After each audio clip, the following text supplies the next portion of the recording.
बिस्मिल्लाहिर्रहमानिर्रहीम।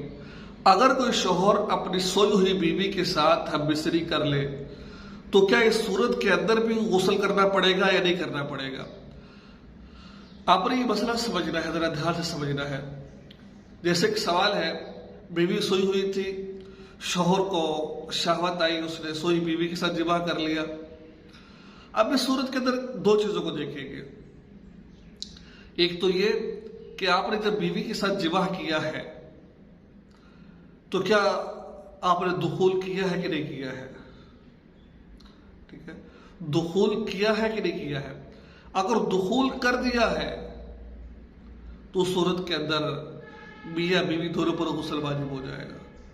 और शोहर को चाहिए, अगर उसको पता नहीं तो उसको बता दे, भाई कि मैंने तेरे साथ ये किया। अब आपके होता तो ऐसे ही है, अगर कोई बीवी के साथ करे तो बीवी जाग जाती है, लेकिन अगर उसको ना पता चले तो उसको बता दे, भाई मैंने तेरे साथ ये किया है, ताकि वो गुस्ल करके पाक हो जाए वो। अब ऐसा नहीं है कि औरत सो रही, उसको पता है कुछ नहीं है, शोहर ने दुखुल कर दिया, तब भी उसको गुस्ल करना पड़ेगा।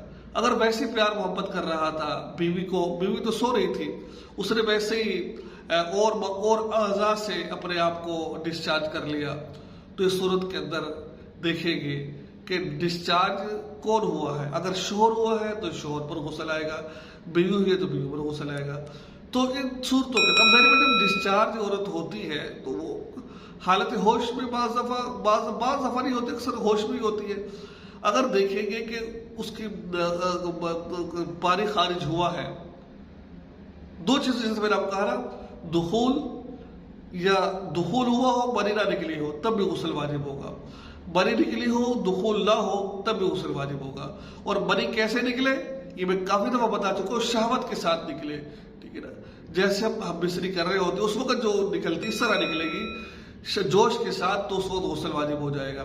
तो उम्मीद आपको मसला समझाओगे। सोई बीवी के साथ अगर कोई हमबिस्तरी कर ले तो उसका ये है, तो ये मुनासिब नहीं है सोने की हालत में करना। आप प्यार मोहब्बत उसको जगा ले, फिर उसके बाद अपना काम स्टार्ट करें। दुआ में याद रखा करें, चैनल को सब्सक्राइब करें।